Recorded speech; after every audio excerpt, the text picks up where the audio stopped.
For we wrestle not against flesh and blood, but against principalities, against powers, against the rulers of darkness of this world, against spiritual wickedness in high places.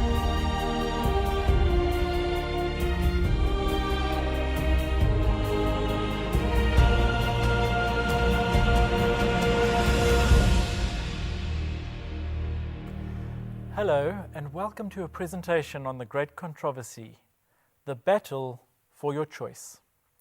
This is the 11th presentation in the series and is entitled The Broken Links. I want to remind you about the book, The Great Controversy, on which these presentations are based, and encourage you to try and get the book and read it. I also want to remind you that at the end of each presentation, there will be contact details about how you can get a free copy of the shortened or abridged version of the book of The Great Controversy entitled The Great Hope. What is love? We've seen this over and over in these presentations up till now. God is love. This has been our theme running throughout these presentations. And if you haven't heard it yet or heard it before, you've heard it now. God is love. In this presentation, we will look at the attempts to break just one link in the hedge of protection, God's law of love, God's description of himself. How do we describe God? By describing his love. What is his love? His commandments. What are his commandments? A description of God's character. It's his will made audible to us. His holiness described is his glory, and this is his law. In the whole universe, there's one especially holy place. What is this holiest place in the whole universe? The most holy place in the whole universe was the sanctuary, where God himself had his visible presence and where this visible presence existed. This visible presence of God was known as the Shekinah glory. God's visible presence was over the mercy seat of the Ark of the Covenant. The seat was above the law. This was to show that the seat of God's government was built on his law, which is love and mercy. We don't have time in this presentation to go into details of the sanctuary and the most holy places and so on, but you can read all about it in the Great Controversy in chapters 23, 24, and 25. God's government is built on his law. The way back into God's presence, into the hedge of protection, back into love, back into the very presence of God himself. This is the everlasting consuming fire that must consume sin. This is love, the way back in. The way back in means that sin needs to go out. The law on stone needs to get back into the law, into the tables of our mind, into the heart, which means we need to become obedient to the hedge, to God's law, the description of his character, and we get back into the hedge of protection, which means that we have no sin and we can enter in without being consumed by this glory, this life-giving glory which gives life to the one, but which will destroy sin. The most solemn occasion that has ever happened on this earth, do you know what it was? It was at Sinai, the giving of the law of love. At Sinai, it was the most awesome demonstration to human beings that has ever been done on this planet, on earth. God himself came down and wrote with his own finger on tablets of stone, and it was such a solemn occasion. The people were not allowed to go close to the mountain. They were not allowed to touch it. Even an animal was not allowed to touch that mountain. It was to demonstrate how sacred and holy God's law was, that it could never ever change. And the people quaked in fear when God started speaking, and they saw the smoke and the shaking of the mountain. You can read about this in the book of Exodus and Deuteronomy, and also in Hebrews. Even Moses, who is called God's friend, the one who intimately knew God, even he had this fear, this reverential fear. And you can read about it in the book of Hebrews. When God gave us His law, He gave us love. Because love always wants to protect us from getting hurt.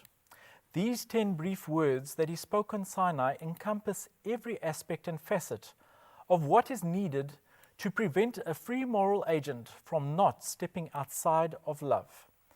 They are so deep, yet so simple, that even a child can easily remember them and know what they mean. I actually have a young friend with me today, and she's going to show us how simple it is. Thank you, Amberly, for coming to share some time with us.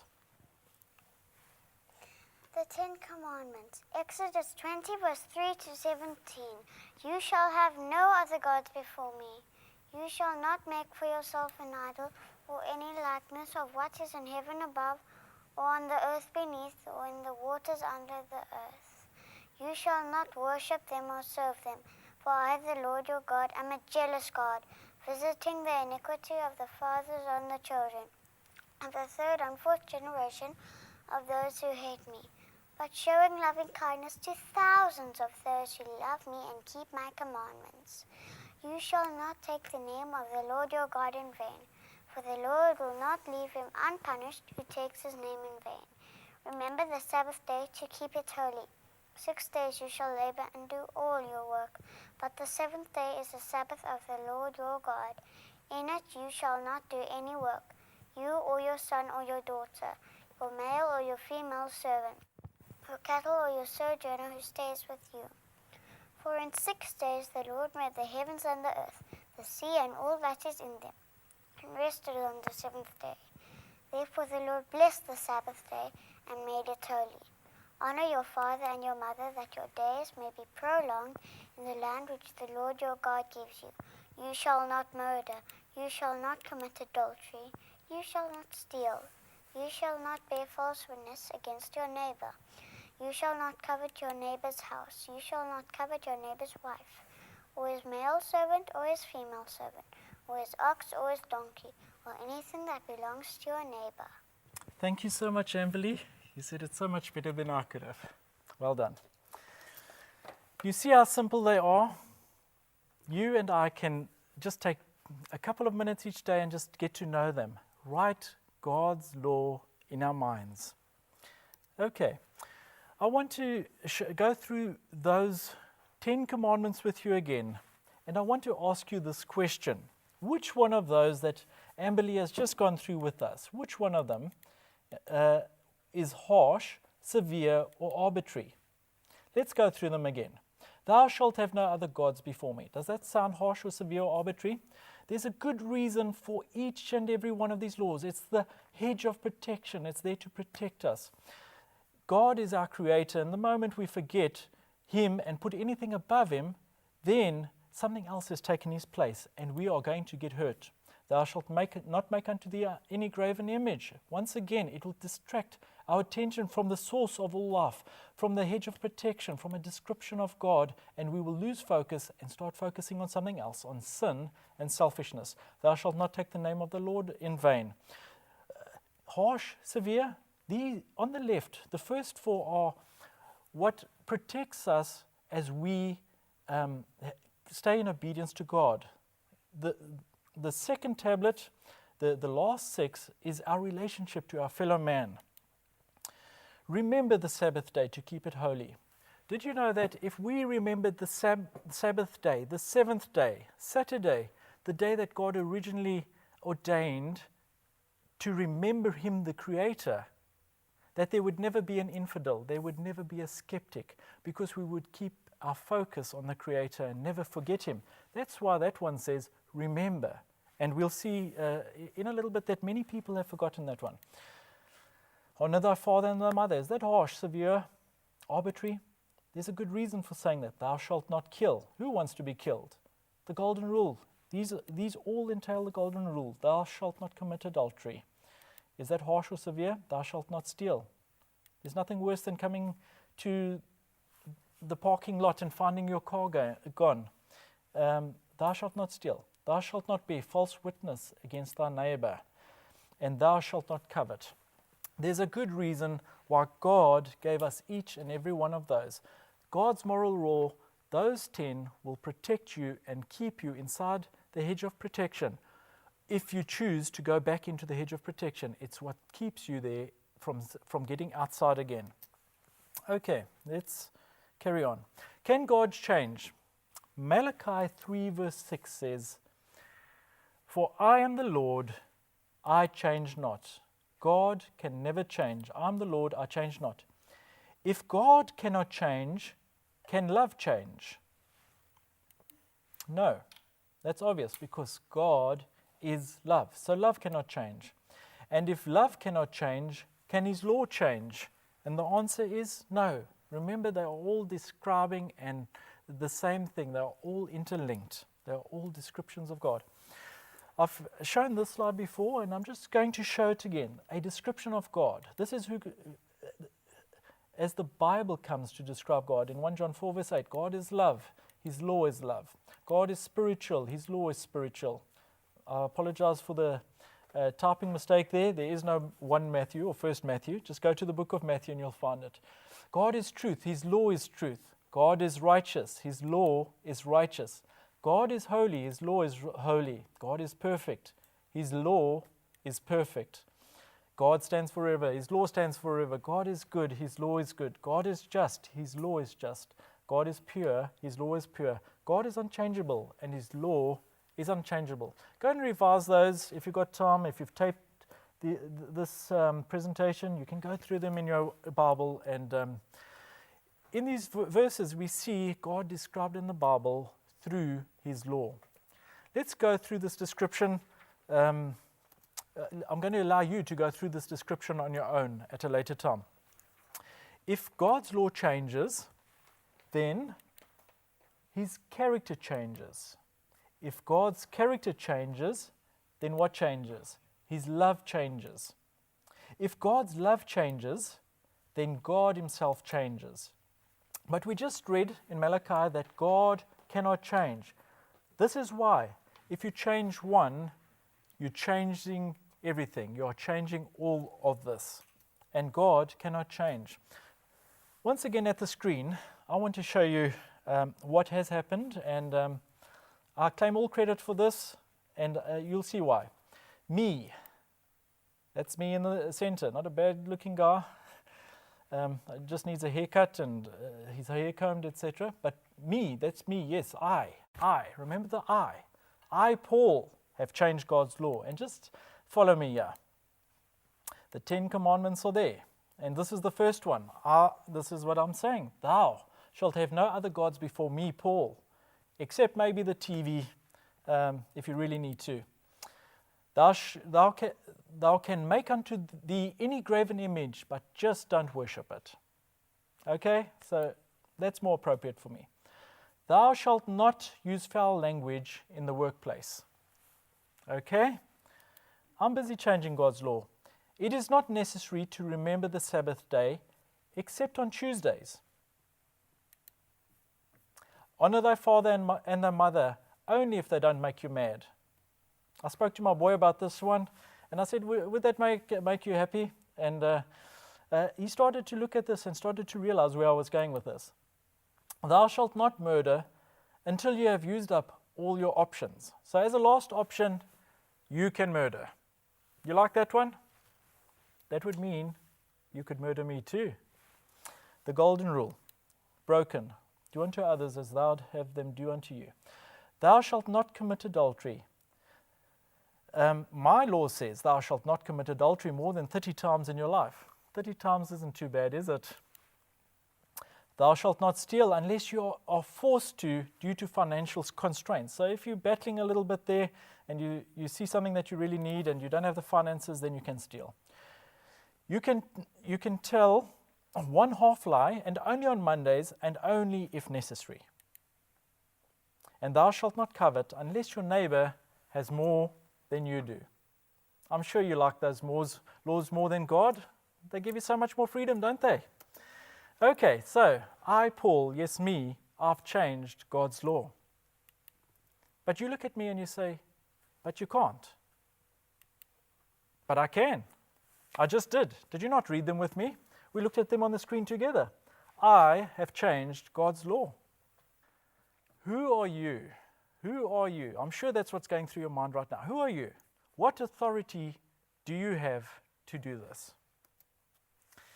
You see, when we start talking about authority, we are talking about legislative authority. As we understand it, there are two general categories of law. Positive law, which is necessary. Positive law is a law that is made by created beings in a localized area for a good or positive reason, but could change if needed. I've given an example of speeding.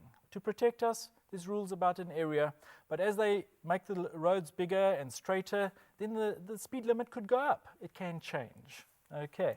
Moral law, however, is applicable anywhere in the universe. It's applicable to all free moral agents and is timeless. The principles of the law, not necessarily as they are spelt out for us humans in our need of sin, but the principles behind these laws are applicable to all free moral agents in the whole universe, wherever they are. And it is timeless and unchangeable and was given by God Himself. Both laws, however, need some form of authority or a seal. And for an authority or a seal to be there, the person giving the law needs to make known three things. The first thing is his name. The second thing is his title and his domain.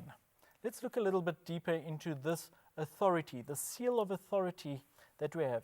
My name is Paul. That's my name.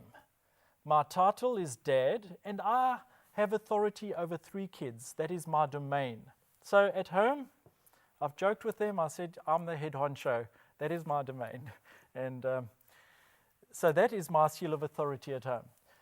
The seal and authority of God is His name, God, His title. What is God's title? He is the Creator. Remember in our very first presentation, we looked at the very beginning. In the beginning, God. Before God, there was nothing. He is the Creator of everything. Everything. There was nothing before God. He was before all beginnings and was the beginning of all beginnings. His title is the Creator. And then, what is His domain? His domain is everything He's created. The universe. This huge, unthinkable, unfathomable expanse that we call the universe. Okay, so this God's seal of authority, what is it? We've seen that it's His name, and we're going to just go through this on the screen. His name is Lord God. His title, the Creator, and the domain, heaven, earth, and sea. Where do we find God's seal of authority? And I'm going to show you where we find God's seal of authority in a moment.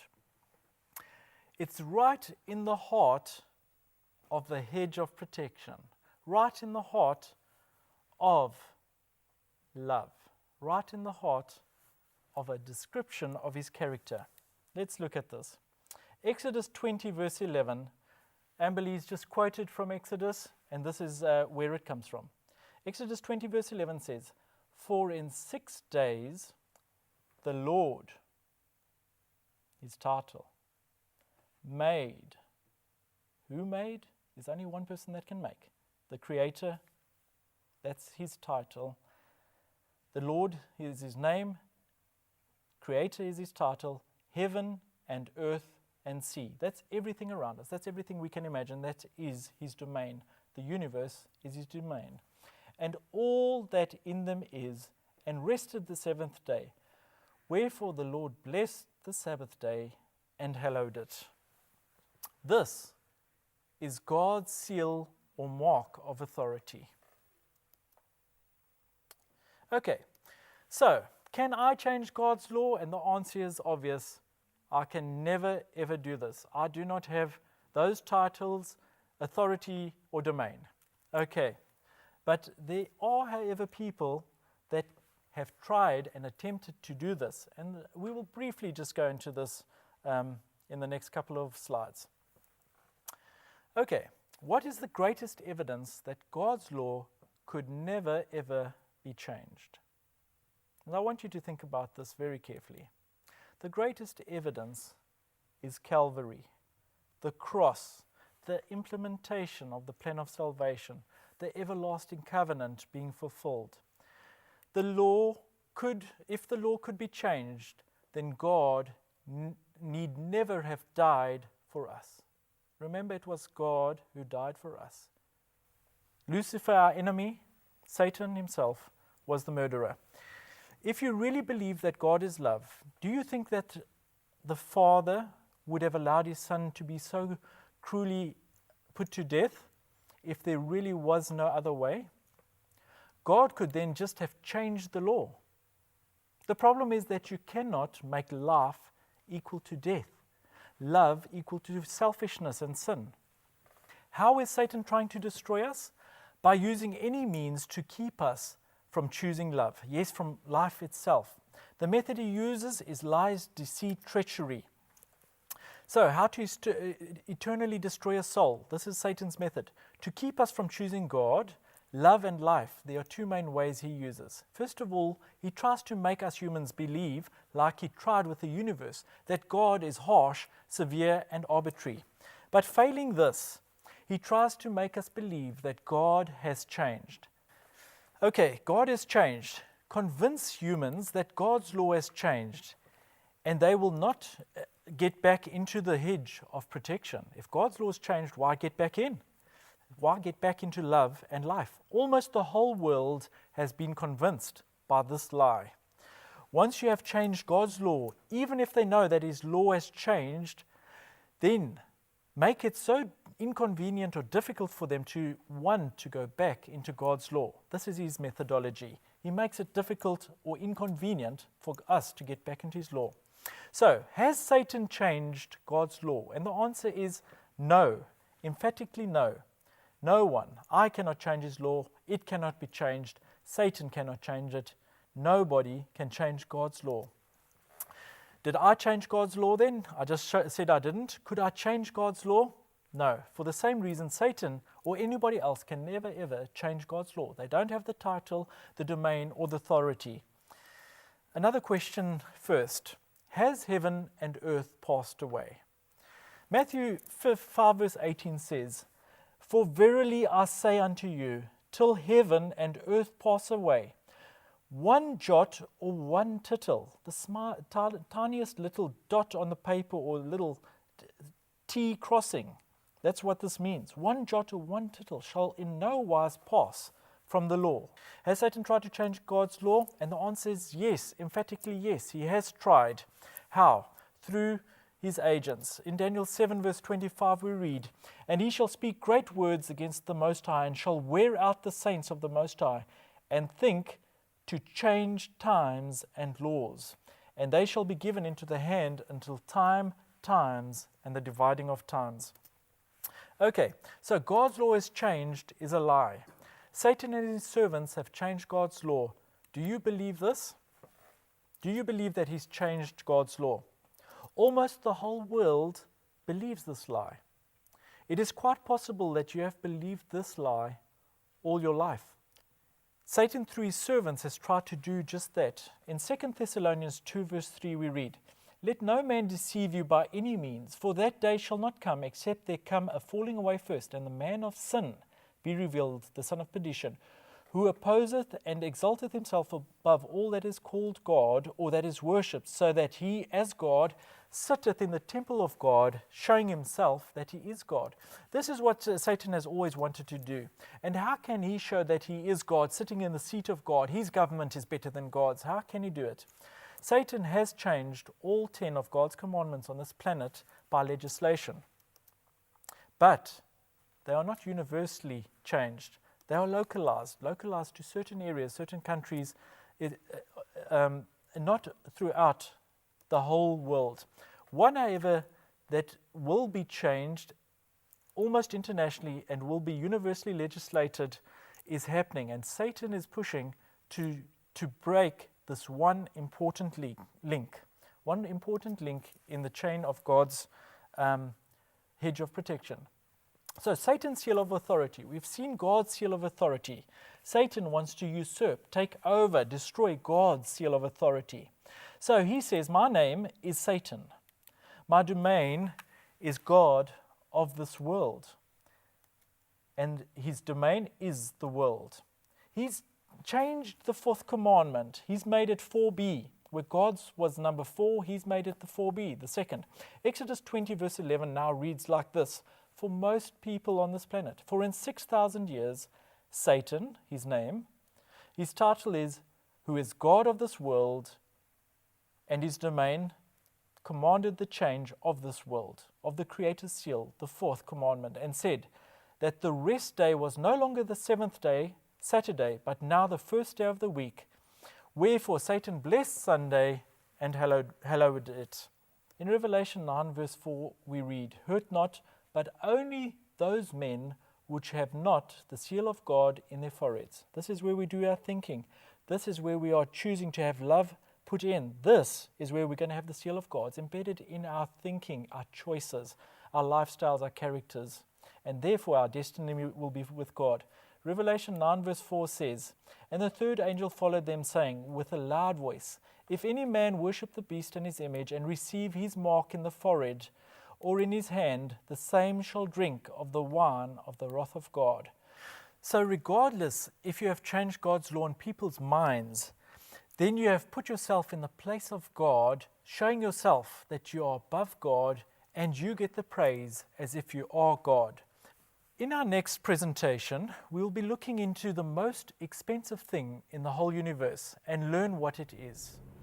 Friends, I now, however, need to remind you that we are in a cosmic battle called the Great Controversy, and this battle is the battle for your choice. Right now, I want to invite you to make some choices with me, which are based on this presentation once again. The first choice, choose to accept that God is love, and this is his character, and God's character can never, ever change. The second choice, choose to see God's unchangeable law as the law of liberty, love. Memorize these 10 brief words from God. Take one, it'll probably take you 1 or 2 hours to do that. And the third choice, choose to study if what I say is true, and that people have tried to legislate to change God's commandments, his title, domain, and seal of authority. Read about this in the Great Controversy, chapter 25, chapter 36, 37, and 38. Realize that God's law never has or can change. Reject it if even one jot or title has changed. Thank you for listening, and until next time, God bless and goodbye.